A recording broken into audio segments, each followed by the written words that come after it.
हम लोग श्रीमद् भागवतम के तीसरे स्कंद के 30वें अध्याय के 25वें श्लोक को पढ़ेंगे।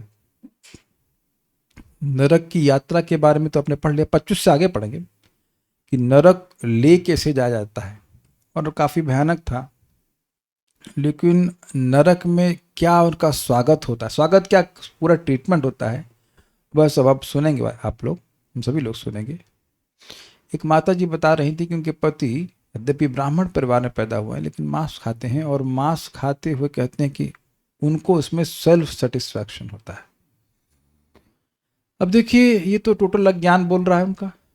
सेल्फ को जानते ही नहीं तो सेल्फ सेटिस्फैक्शन क्या होगा। आवाज कम है, आपने किधर डायल घुमाया है? हरि बोल, अपने तरफ ना। हाँ ठीक है, तो अपने एंड पे देख लीजिएगा कि आवाज़ सही है कि नहीं। यहाँ तो आवाज़ ठीक जा रही भक्तों को। तो इनपुट वॉल्यूम तो सही है सब कुछ। इससे अधिक बढ़ाएंगे तो आवाज़ फट जाएगी, इसलिए I think this is best possible. तो चलिए आगे बढ़ते हैं। देखिए, हो सकता है कि आप लोगों का फ़ोन पुराना हो या सस्ता वाला हो, सस्ता तो पता नहीं, लेकिन कमज़ोर हो उसका स्पीकर, तो आवाज़ कम आती हो। दीक्षा शर्मा माता जी, आपको सुनाई पड़ रही ठीक से आवाज़? दिल्ली में से। ऑस्ट्रेलिया में रक्षक श्री हरि प्रभु सुनाई पड़ रहा है, तो दिल्ली से लेकर ऑस्ट्रेलिया तक सुनाई पड़ रहा है, तो नोएडा में क्यों नहीं सुनाई पड़ रहा है? नो आइडिया सुन। I have no idea. तो हम बात कर रहे थे कि नरक में, हाँ हम बात कर रहे थे उस व्यक्ति की, वो ब्राह्मण परिवार से है, त्रिपाठी, और उन कह रहे हैं कि मांस खाने में शर्म, मांस खाने में उनको सेल्फ सेटिस्फैक्शन हो रहा है। तो देखिए, वो सेल्फ, पहली बात तो वो सेल्फ को जान नहीं रहे हैं, वो इंद्रियों की तृप्ति को, सेंस सेटिस्फैक्शन, सेंस ग्रेटिफिकेशन को सेल्फ सेटिस्फैक्शन कह रहे हैं। और ये दिखा, और उस पर भी कह दिए कि ये नरक स्वर्ग कुछ नहीं होता है। देखिए, अगर स्वर्ग कुछ नहीं होता तो उतनी दिक्कत नहीं थी। लेकिन नरक है, बाय द वे नरक है ना। मान लीजिए पुण्य करने पे भी दोबारा जन्म, इस जगत में जन्म ले लेते, कोई बात नहीं, नहीं गए स्वर्ग, वो नुकसान उतना नहीं है। लेकिन अब नरक है और आप कह रहे हो नहीं है, नहीं है, उससे कुछ नहीं होगा। और जब नरक पे ले जाया जाएगा, तब आपका मतलब, मैं उस व्यक्ति बात कर रहा हूँ, आप तो भक्त हैं, कि वो व्यक्ति चाहे कितना भी मिन्नत समझते, मिन्नत गुहार कर ले, मिन्नत कर ले, रिक्वेस्ट कर ले, उसकी पिटाई रोकी नहीं जाएगी। अब वहां जाकर जो यंत्रणा मिलती है उसको जरा देखिए। देखिए, एक बहुत इंपॉर्टेंट बात है। आप कहेंगे सब सुनना क्यों जरूरी है? क्योंकि हम सीरियस नहीं हैं। अगर हम सुनेंगे कि मां के गर्भ में कितना कष्ट, जो कि अगले अध्याय में आएगा डिटेल में, और सुनेंगे कि कितना कष्ट जीव पाता है, क्योंकि उसको भूल गए हैं, तो इसलिए थोड़ा सा रिलैक्स हो जाते हैं। तो हमारी भी भक्ति में थोड़ी चाबी बनेगी। देखिए, यह तो आप कह सकते हो निश्चित रूप से कि हम नरक नहीं जाएंगे, ये ठीक है, मान रहे हैं। लेकिन आप ये नहीं कह सकते हैं कि मां के गर्भ में नहीं जाएंगे। क्या आप लॉजिक समझ रहे हैं इस बात का? भौतिक इच्छाएं रहेंगी तो जन्म लेना पड़ेगा। तो अब आप डिवोटी के रूप में भी जन्म लेंगे तो मां के गर्भ से ही ना, ये आकाश से प्रकट हो जाएंगे। तो वो कष्ट तो फिर भी बना रहेगा। मैं खाली ये बोलना चाहता हूं, ठीक है नरक आप नहीं जाओगे, लेकिन फिर भी व्यक्ति धर्म जो भीरू है, जो धर्म के प्रति पे डरा, धर्म से डरता है, अधर्म करने से डरता है, तो वह इस बात को सुनकर धर्म के मार्ग में और स्थिर हो जाता है। हाँ, हम बात ये कहना चाह रहे हैं कि जो इंद्रियां हैं वो दस्युओं के समान है। ये सारा वर्णन सुनने के बाद भी लोग क्या बोलते हैं? अरे कुछ नहीं होता। वो नहीं बोल रहे हैं, उनकी इंद्रियां उनसे बुलवा रही हैं। समझ रहे हैं बात? जैसे डाकू होता है, दस्यु होता है, उसको पता है कि हम चोरी करने जा रहे हैं, तो हो सकता है हमारा हाथ कट जाए, पांव कट जाए, गला भी कट जाए, पुलिस पकड़ेगी, जेल होगी, क्या क्या नहीं पनिशमेंट होगा, लेकिन फिर भी वह चोरी करने जाता है। इसी प्रकार से इंद्रियां भी दस्यु के समान है।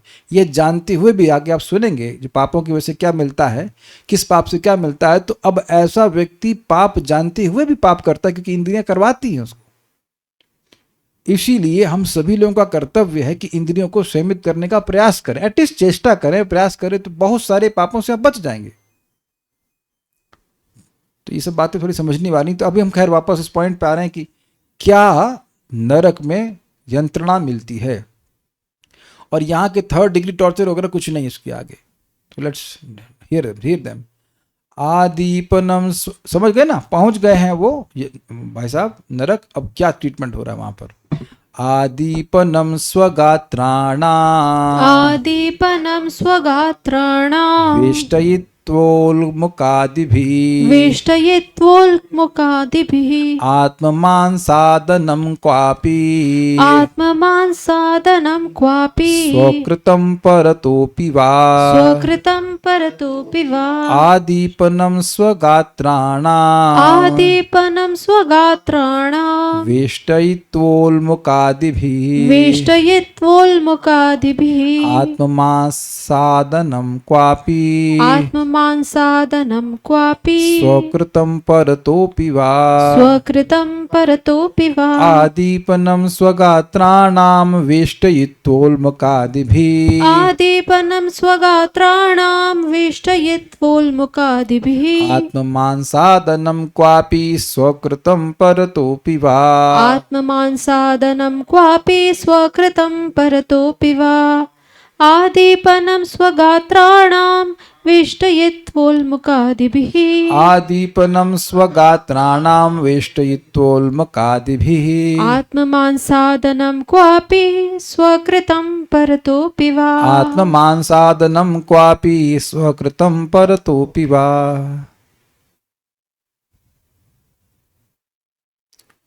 वहां उसे, कहाँ उसे, नरक में जलती लकड़ियों के बीच में रख दी जाता है और उसके अंगों में आग लगा दी जाती है। देखिए इसको आपने देखा है, कहाँ देखा है, जब व्यक्ति का शव जलाया जाता है। लेकिन अब ये तो देखा ही है, लेकिन शव से तो आत्मा निकल गई तो कष्ट नहीं होता है। अब किसी को जिंदा इस प्रकार से जलाया जाए और मरने ना दिया जाए।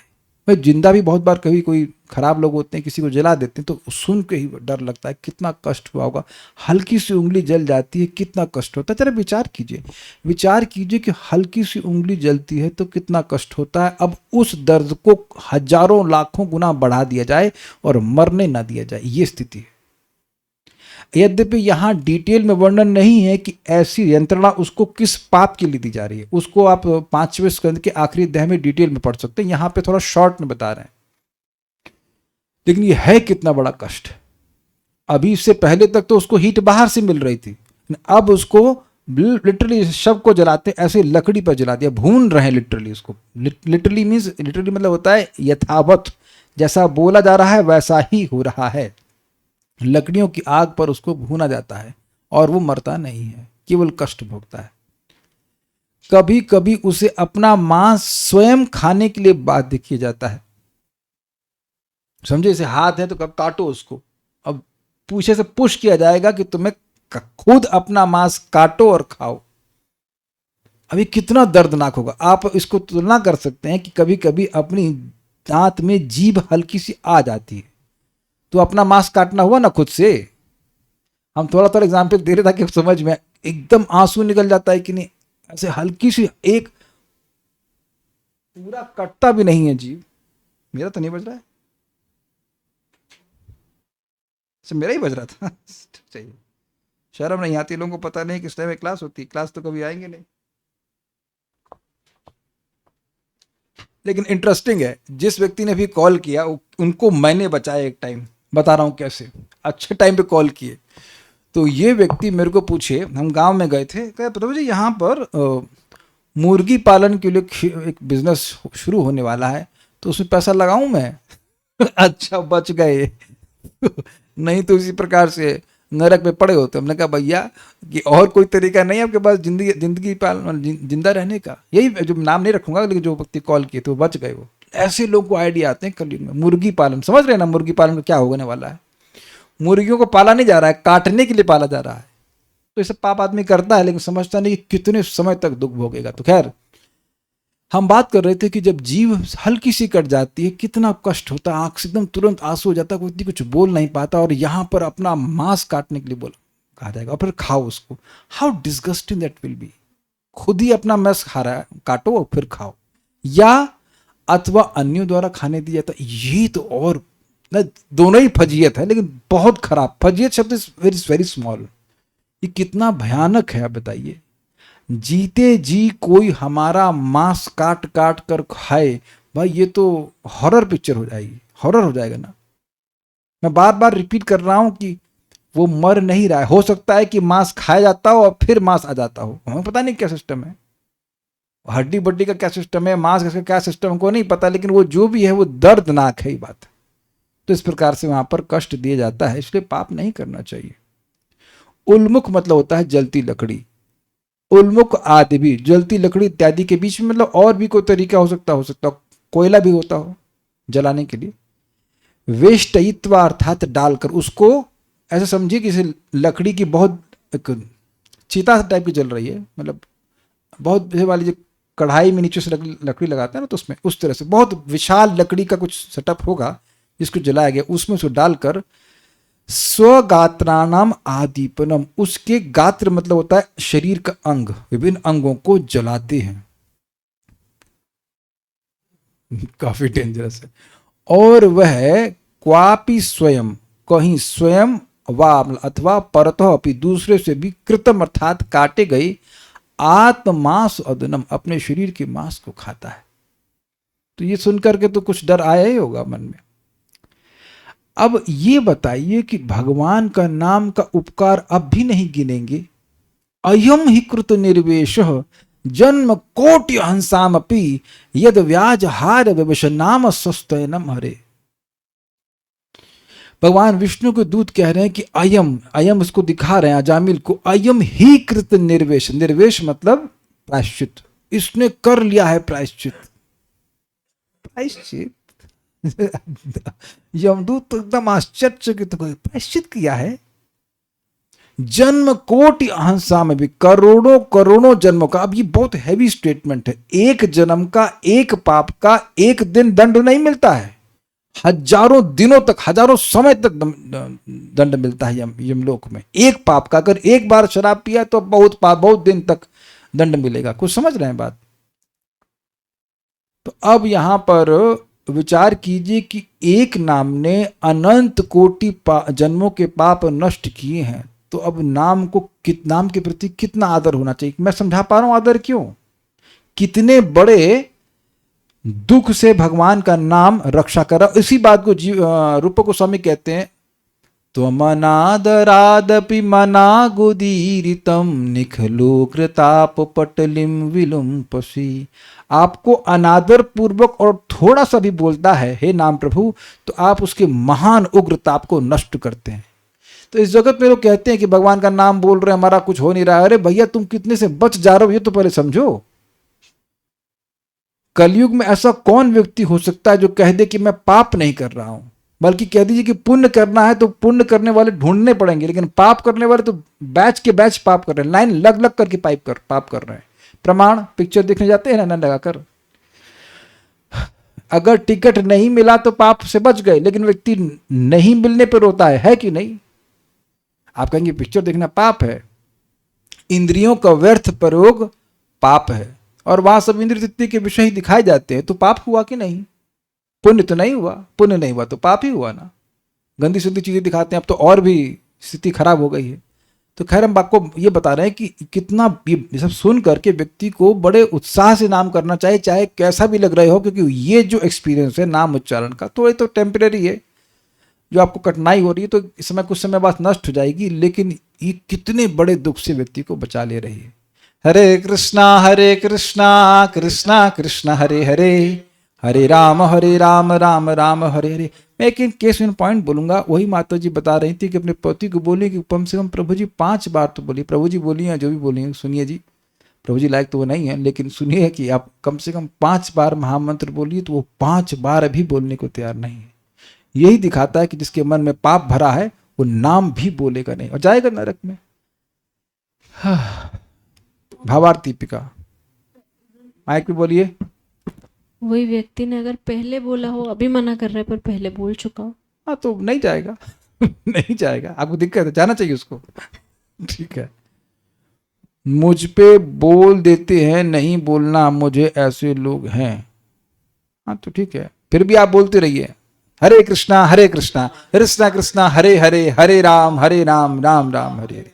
या दूसरों को बोलिए, आप हरे कृष्णा बोलिए, जैसे हमारे वो इंश्योरेंस का व्यक्ति है, वही बोला हरे कृष्णा बोलना शुरू कर दिया उसने हरे कृष्णा, कोई रॉन्ग नंबर तो भी हरे कृष्णा सुन तो लेगा कम से कम। हमारे वेल्डर यद्यपि मुस्लिम है, वो हमको हरे कृष्णा बोलते, वो हरे कृष्णा बोलता है दैट्स गुड फॉर देम। भावार्थ दीपिका। यमलोक में दी जाने वाली यातना संक्षेप में 4 श्लोकों के द्वारा वर्णित की गई। मतलब ये डिटेल नहीं है और ना ही ये एक्सक्लूसिव लिस्ट है, ये समझते हैं इसका मतलब। ऐसा मत सोचिए कि बस यही मतलब पिटाई है, उसके अलावा और नहीं है, और बहुत तरह की पिटाइयाँ होंगी, लेकिन उसका वर्णन आप 5वें स्कंद के आखिरी में देख लेना। यमदूत उसके शरीर को कहीं पर जलाते हैं तो कहीं पर उसके अपने हाथों से काट कर अथवा दूसरे के द्वारा काटे गए अपने शरीर के मांस पर खिलाया जाता है। हो सकता है कुछ चक्कों से भी देते होंगे, काटो भैया, पाँव काटो, हाथ काटो, ऐसे करके इस बार है। तात्पर्य पढ़िए विद्वानी, तात्पर्य। श्लोक में तथा अगले 3 श्लोकों में यातनाओं का वर्णन हुआ है। पहला विवरण यह है कि अपराधी को स्वयं आग में पका अपना मांस खाना पड़ता है या अन्य जो वहां उपस्थित होते हैं उन्हें खाने देना पड़ता है। पिछले महायुद्ध में लोगों को यातना शिविरों में अपना मल खाना पड़ा था। Concentration camps probably, yes. द्वितीय महाविश्व युद्ध, यही बोला महाविश्व युद्ध की विश्व महायुद्ध, वर्ल्ड वॉर, द्वितीय विश्व युद्ध कह लीजिए, महाविश्व युद्ध जो भी है। द्वितीय विश्व युद्ध में जर्मनी में किया गया था, कंसंट्रेशन कैंप में तो सुना गया था। तो खैर जो भी है, कहीं भी हो, कहीं भी यातना शिविर किया गया हो, अब होगा कब फोर्स किया गया होगा उनको। अतः इसमें कोई आश्चर्य नहीं है यदि यमराज के निवास यम साधन में अपराधी को, जो कभी दूसरों के मांस को खाता था, अपना ही मांस खाना पड़ता हो। हाँ, तो यहाँ बात बोल रहे हैं कि जब यहाँ पर भी टॉर्चर कैंप हैं तो अब जब की जगह टॉर्चर कैंप नहीं बनाया गया है, दुख है, लेकिन ऐसा टॉर्चर कैंप नहीं बनाया गया, तो लोगों ने कुछ स्थानों पर टॉर्चर कैंप बनाकर लोगों को टॉर्चर करते हैं इस प्रकार से। तो यमलोक में तो खुली छूट, लाइसेंस दिया गया है कि मारो लोगों को, काटो दागो, ऐसे करके। तो वहाँ पर इस प्रकार का कोई यातना हो तो आश्चर्य की बात नहीं है। अब आगे देखते हैं, ये इंटरेस्टिंग है। जीवतश्चान्त्रभ्युद्धारः जीवतश्चान्त्रभ्युद्धारः स्वगृधैर्यमसादनैः सर्पवृश्चिकदंशाद्यैर् दशद्भिश्चात्मवैशसम् जीवतश्चान्त्राभ्युद्धारः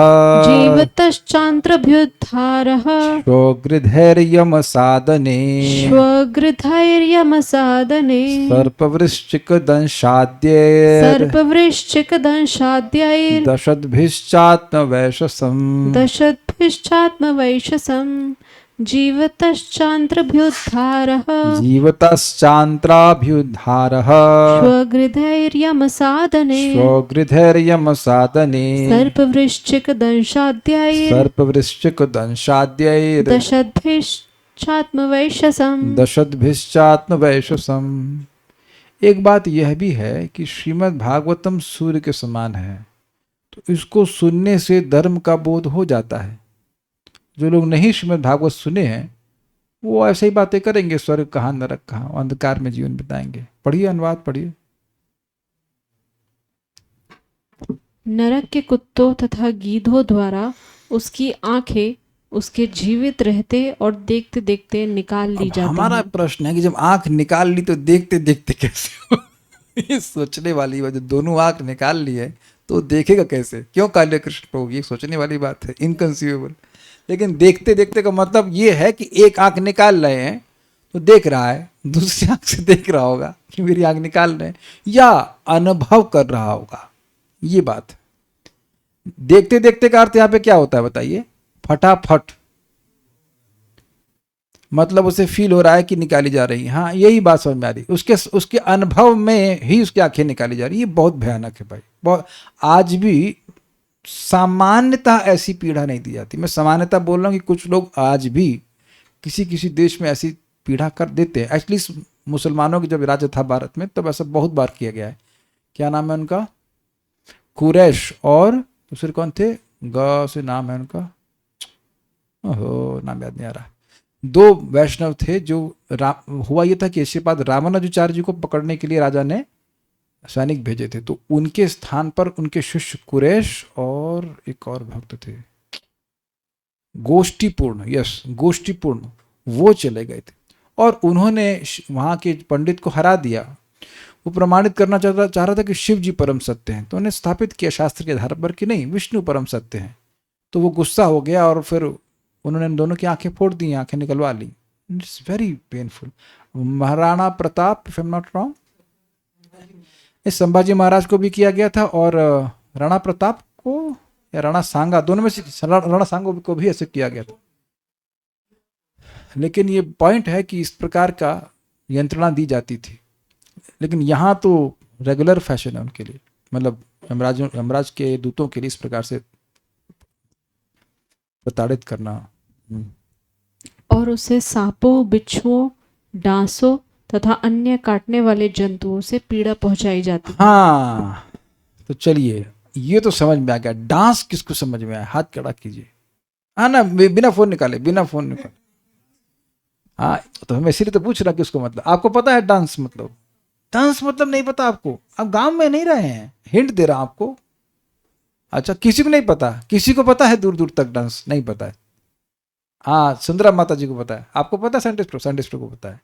जोंक नहीं, जोंक नहीं। देखिए होता क्या है, आप जंगल तरफ जाएंगे तो ये बहुत मोटे मच्छर होते हैं, मक्खी की तरह होते हैं, मच्छर कह लीजिए। हम तो मच्छर की तरह तुलना कर रहे हैं, हमें मच्छर की तरह समझाया गया था। और इतना तेज काटते हैं कि आपका यहाँ हाथ में वो फपोला पड़ जाएगा, मतलब इतना मोटा सूज जाएगा।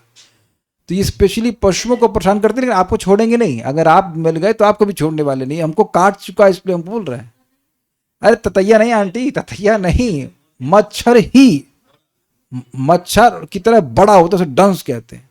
वो डंस एक्चुअली डांस ही मारता है और इतना दर्द होता है कि मैंने एक बार उसको हमारे काटा था, बड़ा दर्द होता है। इट इज़ नॉट, मतलब वो क्या कहते हैं उसको, बरैया नशा नहीं है वो खून पीने का ही कार्य करता है। और अगर पशु जैसे इको फार्म में वहाँ पे थे तो पीछे जंगल था, तो जंगल से आ जाते थे, तो फिर वो उधर मच्छरदानी वगैरह लगाई गई। अभी भी आप जाएंगे गुरुकुल में तो उन्होंने गायों के लिए मच्छरदानी लगा के रखी हुई है। वो मच्छर हैं लेकिन बहुत मोटे मच्छर है। जैसे हम लोग वाले जो मच्छर हैं, हम लोग मतलब जो हमारा खून पीते हैं, वो गायों को कुछ नहीं करते हैं, गायों को कोई प्रॉब्लम नहीं होती उससे, मोटी चमड़ी होती है। लेकिन ये मोटी चमड़ी को भी भेदने वाले होते हैं, बड़ा तेज। अब आप एक उसका डंस सहन नहीं कर सकते, मतलब बहुत दर्द होगा। तो इट इज़ वेरी पावरफुल। तो यहाँ पर उनको खुली छूट दी जा रही है, कोई मच्छरदानी नहीं है। अब आप सोचिए एक दिन घर में मच्छर होते हैं तो वो कितना परेशान कर देते हैं, है ना? तो अब ये डंस काट रहे हैं और कोई मतलब प्रोटेक्शन नहीं है, काटे जा रहे हैं। और फिर बार बार रिपीट कर रहा हूं कि एक्सपीरियंस दर्द का वो कई गुना बढ़ा हुआ है। तो देखते हैं क्या क्या कठिनाई होती है। अन्वय देख लेते हैं एक बार।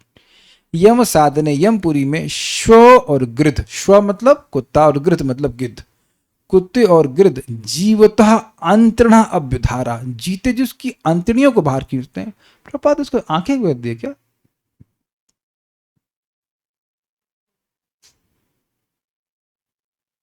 आंखें तो नहीं होना चाहिए, अंतर शब्दार्थ भी आते ही लिखा हुआ है मेरे ख्याल से। आंखें नहीं, वो आते होना चाहिए, अनुवाद में गलती हो गई तब ठीक है। एंट्रेंस ना, वो आंख आते आते को आंखें हो गया, ठीक है, तो गलती हो गई। आते उसके जीवित रहते हो और देखते देखते निकाल लेते, तो ठीक है। आंखें ठीक है, मतलब देख सकता है, ठीक तो नहीं है, लेकिन आते निकाल ली जा रही हैं उसकी। जैसे चाउमीन खाते ना हम लोग चाउमीन, उसी तरह से गिद्ध और कुत्ते उसके वो उसका पेट फाड़ कर उससे आते निकाल निकाल के खा रहे हैं।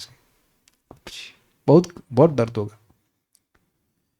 किसी का गॉल ब्लैडर का ऑपरेशन हुआ होगा तब समझ सकता है कि हल्का सा वो क्या, कौन सा लेप्रोस्कोपिक ऑपरेशन होता है ना, वो थोड़ा सा पाइप डालते हैं, कितना, खैर उस वक्त तो दर्द नहीं होता है, लेकिन बाद में अब होश में आते हैं तो स्टेपल हो जाता है, उसको सिलाई हो जाती है, फिर भी बहुत दर्द होता है। अब यहाँ खींच खींच करके आप कैसे रोक भी नहीं सकता व्यक्ति। अच्छा एक बात छोड़िए, आप में से कितने लोग को भयानक कुत्तों से डर नहीं लगता है? हाथ खड़ा कीजिएगा। ठीक है। आप में से कितने लोगों को सामान्य कुत्तों से भी डर नहीं लगता है? अगर आ जाए आप पर खौखियाने के लिए 4-5 एक साथ, कोई तो बहादुर व्यक्ति हो। हम भी हाथ नहीं खड़ा कर रहे हैं। और यहाँ के कुत्ते कैसे होंगे जरा विचार कीजिए, वो तो बिल्कुल भेड़िया जैसे होंगे। तो ऐसे भेड़िया आकर के और उस भयानक गिद्ध आकर के आते काट काट के निकाल रहे हैं, काट के भी नहीं, लिटरली नोच के तोड़, नोचना कितना दर्द होता है। ये डरावनी बात है। ये सब जरूर सुन, इसको भाई देखो, हम ही लोग सुनेंगे, हम ही लोग भागवत सुन रहे हैं, जो ये पाप कर रहे हैं वो भागवत सुन नहीं रहे हैं, है ना, समझ रहे हैं बात, जो पाप कर रहे हैं वो भागवत सुन नहीं रहे तो आप कहेंगे सुन, फिर जिसको सुनना चाहिए वो सुन नहीं रहे। और हम लोग भगवान की कृपा से नहीं जाएंगे नरक, तो हम लोग क्यों सुन रहे हैं, ताकि और डर जाएं, और कहीं कहीं पाप का मतलब विचार आ रहा है, या विचार से तो खैर नहीं जाओगे, लेकिन पाप का कुछ इंक्लिनेशन भी है तो करने का, तो बचे व्यक्ति, ये बात है भाई। एक बात और भी है कि this world is, whole world is not a good place, it's a nasty place. इतना घोर पनिशमेंट, वो भी पाप तब भी अगर हो, जब हम नहीं जान रहे तब भी पाप का दंड मिलता है। कोई ना जाने कि शराब पीना पाप है तो क्या पाप नहीं लगेगा, मांस खाना पाप है तो क्या पाप नहीं लगेगा, बिल्कुल लगेगा भाई। नहीं मानने से बात थोड़ा ना चलेगी। तो उसकी आंतों को अभ्युदारा बाहर खींचते हैं, मतलब खाते हैं उसके सामने, हमारा ही मांस हमारे ही सामने, हमारी आंतें को निकाल कर बाहर खाए, कैसा लगेगा। मेंटल कितना टॉर्चर होगा, अपार्ट फ्रॉम दैट कि फिजिकल टॉर्चर हो रहा है। कुछ समझ रहे हैं। और दशधु, डंक मारने वाले, सर्प, वृश्चिक, सांप, बिच्छू और दंश आद्य इचा। डांस डांस डांस डांस मतलब इंग्लिश वाला नहीं है, डांस मतलब डंस, डंस जो डसने वाला का दंश है, इत्यादि जीव आत्मवैश सम उसके शरीर को पीड़ा पहुंचाते हैं, अर्थात असह्य पीड़ा पहुंचाते हैं। आगे देखते हैं। कृंतनम चावयवश, कृंतनम चावयवशो, कृन्तनं चावयवशो, गजादिभ्यो भिदापनम, गजादिभ्योऽभिधापनं, पातनम गिरिशृंगेभ्यो, पातनं गिरिशृंगेभ्यो, रोधनम चाम्बूर्गतयोः, रोदनं चाम्बूर्गतयोः, कृंतनम चावयवशो, कृन्तनं चावयवशो, गजादिभ्यो भिदापनम, गजादिभ्योऽभिधापनं, पातनम गिरिशृंगेभ्यो, पातनं गिरिशृंगेभ्यो, रोधनम चाम्बूर्गतो, रोदनम चाम्बूर्गतयोः, रोधनं चाम्बूर्गतयोः, कृन्तनं चावयवशो, कृंतनम चावयवशो, गजादिभ्योऽभिधापनं, गजादिभ्यो भिदापनम, पातनं गिरिशृंगेभ्यो, पातनम गिरिशृंगेभ्यो, रोधनं चाम्बूर्गतयो, रोदनम चाम्बूर्गतयोः, चाम्बूर्गतयोः होना चाहिए ना। फिर उसके अंग प्रत्यंग काट डाले जाते हैं और उसे हाथियों से चिरवा दिया जाता है। ये समझे बात, मतलब हाथ ऐसे बांध दिए गए और अब दोनों तरफ हाथी खींचेगा तो अब उसका शरीर फट जाएगा। This is too much. Yes yes. और उसे पर्वत की चोटियों से नीचे गिराया जाता। अब एक प्रश्न, जब फड़वा दिया तो फिर कैसे गिरवा दिया? आप जानते हैं कि पेड़ फड़वा दिया फिर चिपक जाता होगा, फिर दर्द भोगने के लिए। मतलब समझिए, देखिए, वो शरीर नष्ट होने वाला नहीं है, वो यातना देह है। तो अब फड़वा दिया तो ये एक दुख उसको मिल गया। नेक्स्ट दुख क्या है? चोटियों से गिरना। उसकी प्रोसेसिंग हो रही है अगर कहा जाए तो। Is it okay? जैसे समझिए भाई, मन तो नष्ट नहीं होता है ना, समानता का। ये तो किसी ने गाली दी तो दुख लगा, तो मन तो मरा नहीं। अब फिर और गाली दी दूसरी तरह से तो और दुख लगा, फिर और कोई बुरी बात बोली तो आप देख रहे हैं कि मन दुख का अनुभव करता जा रहा है, लेकिन मन मर नहीं रहा है। यहां देख रहे हैं कि नहीं देख रहे हैं? ये होता है कि नहीं? कोई व्यक्ति बार बार बुरे शब्द बोल रहा है तो एक तरह से ट्रीटमेंट बुरा हुआ, फिर दोबारा हुआ, तिबारा हुआ, या कभी कभी 4-5 लोग मिलकर बोलते हैं, एक आदमी गाली दिया एक प्रकार से, फिर दूसरा व्यक्ति कोई और बात बोला, फिर तीसरी कोई और बात बोला, तो पहली बारी बात सुन के जो दुख तो हुआ लेकिन मन तो नहीं मरा ना। उसी तरह से यहाँ पर अब हाथियों से फड़वा दिया तो फिर वो मरेगा नहीं, फिर वो दूसरा दुख भोगने के लिए से फिर अगले आगे भेज दिया जाएगा, चलो उसको पर्वत से गिराओ। वो मरेगा नहीं, केवल कष्ट भोगेगा। उम्मीद है कि बात समझ में आ गई हो। फिर जल में या गुफा में बंदी बना लिया जाता है। तो इसका मतलब ये है, जो हम समझे, कोई टीका तो नहीं है लेकिन समझ में आ रहा है कि जल में बंदी बनाने का मतलब है कि उसको सांस नहीं आएगी। किसी को जल के अंदर डुबो देंगे तो सांस नहीं ले पाएगा ना, तो उस प्रकार की पीड़ा दी जाएगी। और गुफा में बंद करना मतलब जैसे वो होता है ना, जैसे जैसे क्या, तो बात समझ में आ रही कि इसका अनुभव इस प्रकार का हो, कभी कभी व्यक्ति लिफ्ट में फंस जाता है। अब कितना डर लगता है। कोई फंसा है आज तक? हाँ, नहीं फंसे लोग, बेचारे सीढ़ी पे चलने वाले लोग लिफ्ट पे चले कभी आप लोग? एक वक्त लग रहा है फंसे हैं, उसके लिए ऐसे बटन दबा रहे हैं, वेरी गुड आपको अच्छा अनुभव तो नहीं हुआ होगा। लेकिन एक बात बताइए, जब लिफ्ट में चढ़े हैं तो कभी ये नहीं सोचे कि अगर ये बंद हो गई तो क्या होगा? Have you ever never? हाँ, तो आप देख रहे हैं कि ये भय तो होता है कि बंद हो गई और लाइट भी चली गई और कोई खोलने वाला नहीं हुआ तो मैं क्या करूंगा, कहीं घुट के मर तो नहीं जाऊंगा। ये व्यक्ति को भय एक कुछ क्षणों के लिए आ जाता है। It is just, it's not really a very comfortable place. और आजकल लिफ्ट थोड़ी स्पेशियस बना दी गई है, लेकिन पहले की बिल्डिंग्स में लिफ्ट बहुत छोटी होती थी। आज भी हम कलकत्ता गए थे तो वहाँ देख रहे हैं कि अभी भी पुराने ज़माने की लिफ्ट है, उसमें वो क्या शटर वाली सिस्टम है ना, वो गेट है, वो खाट से आ करिए, वो क्या कहते हैं उसमें, शटर, आयरन शटर वाला गेट, आयरन शटर कहेंगे, शटर कह लीजिए या जो भी, हाँ गेट है, वो क्रॉस क्रॉस से रहते हैं। बहुत पुराने ज़माने की बात, आज भी लगते हैं, लगता है सस्ता पड़ता है वो शायद। अब जो भी हमने देखा, मायापुर में गए थे सुमित प्रभु के घर में, तो वही है ना, पुरानी बिल्डिंग तो नहीं हो सकती, वो विद इन 5-6 ईयर से 10 ईयर से बनाई गई होगी। तो खैर हम बात कर रहे थे, वो काफ़ी कंजेस्टेड होती हैं, तो वो बंद हो जाए, या केशव कुंज में आप चले जाइए तो वहाँ तो बहुत छोटी छोटी हैं। तो अब वहाँ वो तो बंद भी हो जाती है आगे से। अगर वो बंद हो गई, मान लीजिए लाइट चलेगी, तो आपकी फजीयत हो जाएगी कि नहीं? हमको तो कभी डर लगता है कि अगर इसका तार टूट गया तो दम से मैं नीचे गिर के मर जाऊंगा नॉट दैट फियरफुल, लेकिन थॉट्स आते हैं। तो हम खाली बोल रहे हैं कि गुफा में किसी को बंद कर दिए तो गुफा कितनी भयानक होती है। गुफा भैया, गुफा में कोई वो नहीं होता है, मतलब गुफा मीन्स उसका कोई हवा आने का साधन नहीं है एक्सेप्ट मेन डोर। सब तरह से बंद रहेगी ना, वो बिल जैसा है, उस पर बंद कर दिया जाए। और कोई ना खाने को पूछ रहा है ना पानी को पूछ रहा है। आप कुछ नहीं कीजिए, अपने घर में अकेले बंद हो जाइए, कोई बाहर से बंद कर दे तो भी आप परेशान हो जाओगे, है कि नहीं? और स्पष्ट है गुफा में, मतलब वहां पे कोई अटैच टॉयलेट बाथरूम तो है नहीं, ना वाईफाई लगा है, कुछ नहीं गुफा मतलब गुफा। देखो, आप पढ़ के आगे निकल जाओगे तो समझोगे नहीं ना कि कितना कष्ट है। इसी रूम में बंद कर दिया जाए, मान लीजिए मेरे रूम में किसी को बंद कर दिया जाए ना, बाहर जा सकता है, बाथरूम भी बंद है, सब कुछ नहीं, कुछ नहीं कर सकते, वही जो करना सब घर में करो। क्या बहुत घबराने वाली बात हो जाएगी। कभी कभी कैदियों को जो बहुत खतरनाक होते हैं वो इसी तरह की गुफा में डाल देते हैं कि उनको बस हवा भी नहीं आती, सॉलिटरी चल, वो बहुत बहुत डरावना होता है।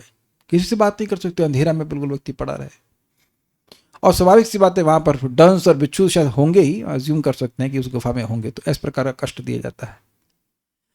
अवयवशः, अवयव मतलब जो घटक होते हैं इसके शरीर के अंग, उसके एक एक अंग को कृंतनम काटा जाता है, तथा उसे हाथी, गज मतलब हाथी, आदिभ्य इत्यादि से, मतलब हाथी के अलावा भी कोई ऑप्शन हो सकता है, गैंडा भी लगा सकते हैं तो कोई भी शक्तिशाली जानवर अलग से खींचेगा तो फट दिया जाएगा ना, इत्यादि से भिदापनम अर्थात चिरवा जाता है। दो प्रकार की यंत्रणा है, एक उसके अंग अंग को काटा गया, मरा नहीं, उसके बाद फिर वो जुड़ गया होगा जो कुछ भी, उसके बाद फिर उसको हाथी से फड़वाया गया। फड़वाने और काटने में अंतर है, इज इट ओके? ककड़ी को आप फाड़ भी सकते हैं और ककड़ी को काट भी सकते हैं, तो दो अलग प्रकार की यातना हो गई। हलाल भी करते होंगे इसे कहना चाहिए। गिरी श्रृंगे पे, श्रृंग मतलब होता है चोटी, तो गिरी के चोटी से पालनम अर्थात गिराया जाता है, तो उसको उसमें कष्ट होगा। ये तो सोच लीजिए कि 3-4 मंजिला से कोई व्यक्ति गिर जाए तो कितना शरीर में कष्ट होगा, मर जाएगा। लेकिन यह मरेगा नहीं, पर्वत से ऊपर से गिरेगा तो कितनी स्पीड हो जाएगी। और अंबु गर्तयो, जल या गड्ढे में या फिर गुफा में रोधनम अर्थात बंद कर दिया जाता है, ऊपर नहीं आने दिया जाता, ये सब कष्ट है। आगे देखिए, यास्तामिस्त्रांधतामिस्रा, यास्त्रामिन्थ यास्तामिस्त्रान्धतामिस्रा यास्तामिस्रान्धतामिस्रा यास्तामिस्त्रान्धतामिस्रा रौरवाद्याश्च यातनाः रौरवाद्याश्च यातनः भुङ्क्ते नरो वा नारी वा भुक्ते नरो व नारी वा मिथः संगेन निर्मिताः। मिथः संगेन निर्मितः। बोलिए। यास्तामिस्त्रान्धतामिस्रा यास्तामिस्रान्धतामिस्रा रौरवाद्याश्च यातना रौरवाद्याश्च यातनाः भुङ्क्ते नरो व नारी वा भुङ्क्ते नरो वा नारी वा मिथः संगेन निर्मितः। मिथः संगेन निर्मिताः। जिन पुरुषों तथा स्त्रियों का जीवन अवैध यौनाचार में बीतता है उन्हें तामिस्र, अंध तामिस्र तथा रौरव नामक नरकों में नाना प्रकार की यातनाएं दी जाती हैं। 3 प्रकार के नरक, काम 1 लेकिन नरक 3 और आदि मतलब और भी। तामिस्र मतलब तामिस्र, इसको आगे आप 5वें स्कंद में देख लेना डिटेल में। अंध तामिस्र मतलब यहाँ बहुत अंधकार रहता है, अंध तामिस्र च और रौरव आद्या, रौरव इत्यादि नरक की या यातना, जो यातनाएं हैं वह मिथ संगेन निर्मित, अवैध यौनाचार से उत्पन्न होती हैं। अवैध मतलब पति पत्नी अगर संतान उत्पत्ति के लिए कार्य कर रहे हैं तो वह भगवान की अभिव्यक्ति है। धर्म विरुद्ध भूतेषु कामोस्मि परितोषित, इसके अलावा जो भी कुछ है वह अवैध यौनाचार है। तो उससे निर्मित मतलब उत्पन्न होती हैं, यानी कि यातनाएं कहां से निर्मित हो रही हैं? मिथ संगेना। Is it all okay?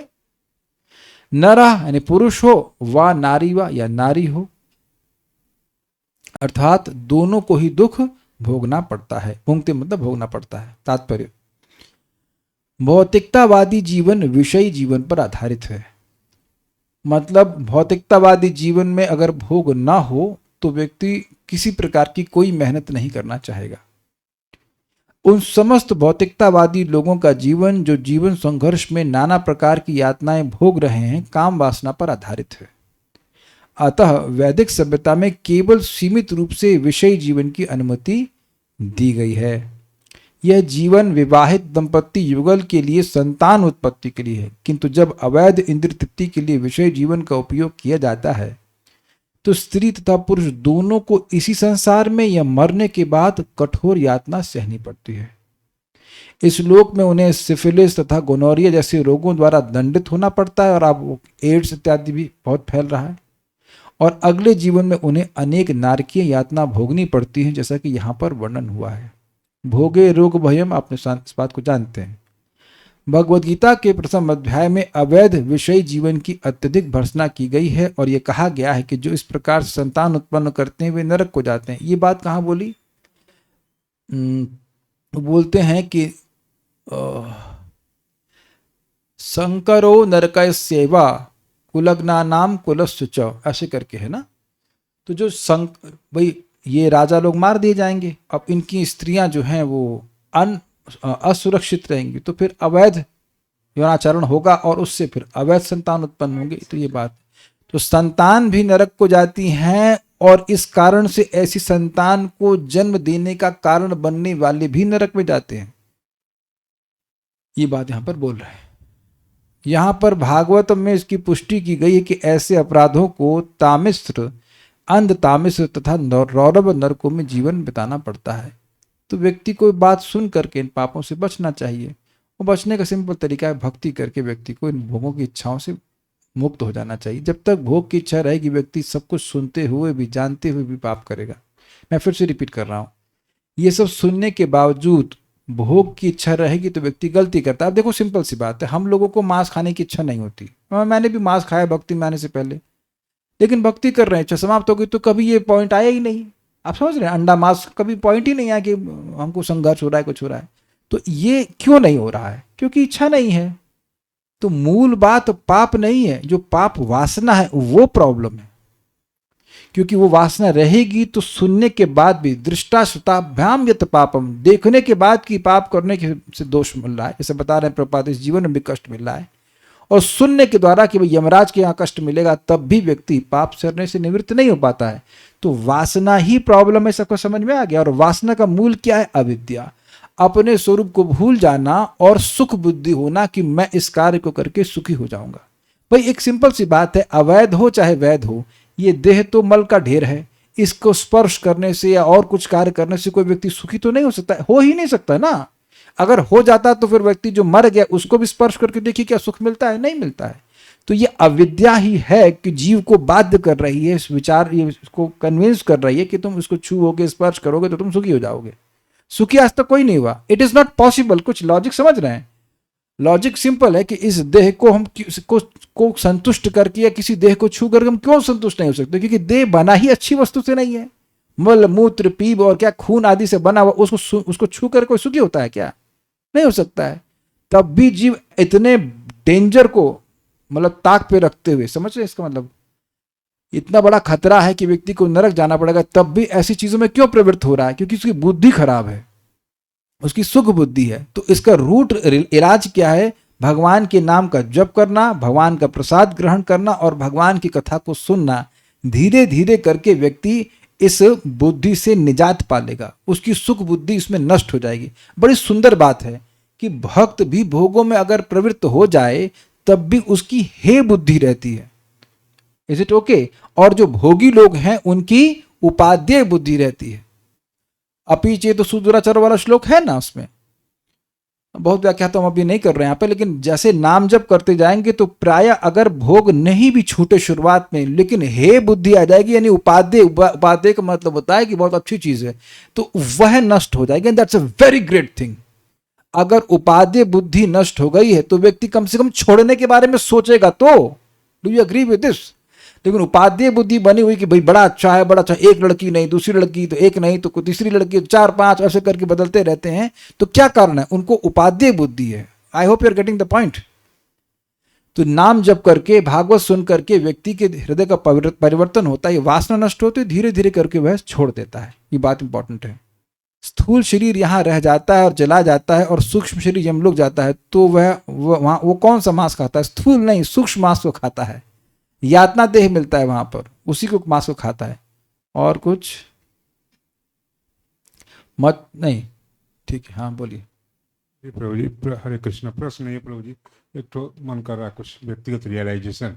बोलिए। जैसे नरकों का वर्णन हो रहा है, अभी ये हम भी थोड़ा सा ये श्री प्रभुपाद जी का ये बाबूजी लोग को सुना कर आए हैं, तो हम लोग आपस में चर्चा कर रहे थे, और एक प्रभु जी हैं, ये इस्कॉन के ही कथाकार है, नाम भूल रहा हूँ क्या है, एकदम यंग लड़के ही हैं। वो कथा बोलते बोलते रोने लगे और कहते कि श्री प्रभुपाद जी नहीं रहते तो शायद मैं किसी नाली में कीड़े की तरफ पड़ा होता, तो है, और अवैध विषयों में फंस करके। और कह रहे थे कि नरक के वर्णन तो अलग चीज़ है, होगा है शास्त्रों के अनुसार, हम जैसा भी होगा, लेकिन वर्तमान में जो आपस में पति पत्नी में सामंजस्य नहीं है, किसी का लड़का पीने वाला निकल गया, विषयी जीवन जी रहा, लंपट निकल गया, वो घर ही नरक है।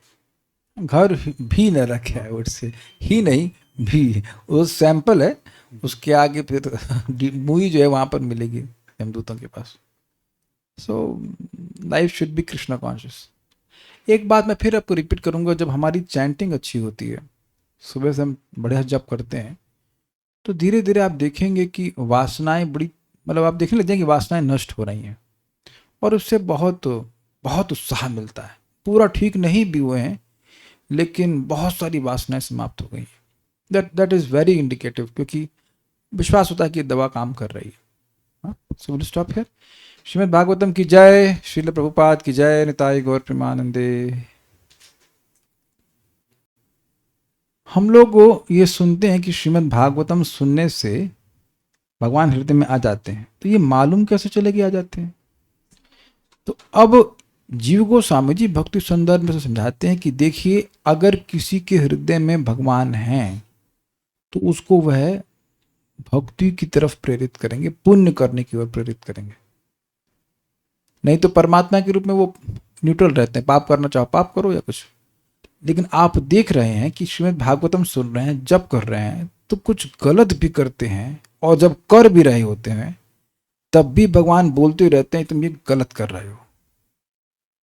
और आप प्लीज इस बात को हल्के मत लीजिएगा। अगर आप कल सुबह उठ पाए जिंदा, प्लीज माइंड माय वर्ड्स, अगर it's not ordinary thing, you are very fortunate, अगर सुबह उठ पाए जिंदा, और उठते ही आप सोच रहे हैं कि मैं माला करूंगा या करूंगी, तो ये भगवान के पास प्रकट आशीर्वाद है। वो हृदय में बैठे हुए हैं तब आपको प्रेरित कर रहे हैं। नहीं तो दुनिया में अरबों अरबों लोग हैं जो उठते क्या, वो उठते जीते कैसे भी, कभी उनको संकल्प भी नहीं आता कि हम जप करें।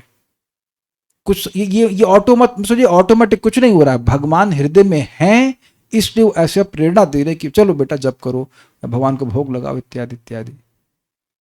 हमको आज, हम वेद नहीं कि आज कुछ गुणगान करना चाहते हैं, आज इनको सुबह से लगी प्रभु जी आज कल से प्लानिंग था इनका कि हम आज जगन्नाथ जी के लिए बनाएंगे, भोजन बनाएंगे, ये बनाएंगे। हम लग तो रहा था कुछ इनका प्लानिंग है, आज मना मत कीजिए। सुबह 4 बजे की उठी हुई है, आज कितना भाई 8 बज गया, नॉन स्टॉप क्लास के पहले तक बनाए जा रही भोजन, 15 आइटम बनाए ये, और सब उन्हें देख रही हैं कि उड़ीसा में जगन्नाथ जी को क्या अर्पण होता है मंदिर में, वो सब आइटम देख करके। अब मैं तो ऊपर से थोड़ा तड़क भड़क कर दे रहे, क्या कर रही हो, रेस्ट कर लो, ये वो।